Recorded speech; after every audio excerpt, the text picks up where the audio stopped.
देखिए, पहली जो मीटिंग हुई थी तो सारे अलायंस पार्टनर्स एक साथ इकट्ठा उन्होंने मंशा जताई थी कि हम लोग सब एक साथ लड़ेंगे। दूसरी मीटिंग कर्नाटका में हुई, वो आगे बढ़ी, जहां पे ये व्यापक चर्चा हुई कि क्या कौन से मुद्दे होंगे, और इंडिया अलायंस नाम उभरा। तीसरी मीटिंग जो मुंबई में हुई थी, वहां पर 5 अलग अलग कमिटीज बनी थी, और वो कमिटीज अभी भी कायम हैं, चल रही हैं, सबको जिम्मेदारियां दी गई हैं।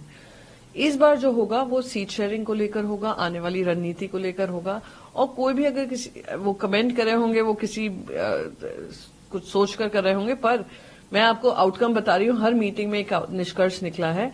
ये आने वाली मीटिंग में भी जहां लीडर्स मिलेंगे, उसमें भी एक अच्छा निष्कर्ष निकलेगा। देश के लिए एक दूसरा विकल्प बनकर उभरेगा, जो देश में 2024 में सरकार जीतकर, जनता का विश्वास जीतकर सरकार बनाएगा।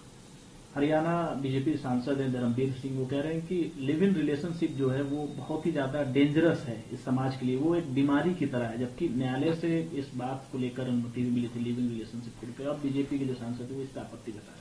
मुझे नहीं पता वो किस कॉन्टेक्स्ट में ये बात कर रहे हैं, क्योंकि अगर सुप्रीम कोर्ट ने उसको मान्यता दी हुई है, हर महिला के पास वो लीगल एक उनके पास ये बैकअप होता है कि अगर कोई बुरा व्यवहार करे या वादा खिलाफी करे तो शी कैन अप्रोच, पुलिस को अप्रोच कर सकती हैं, कोर्ट्स को अप्रोच कर सकती हैं।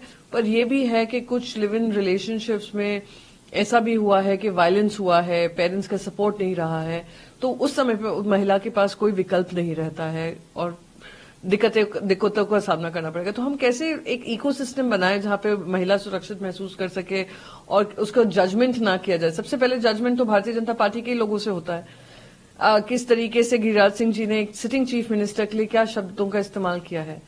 तो जिनकी सोच ऐसी होती है ना, महिला विरोधी, उनको लगता है कि सारे काम भी जो हो रहे हैं, जिसको मान्यता सुप्रीम कोर्ट ने दी हुई है, वो भी गलत ही है।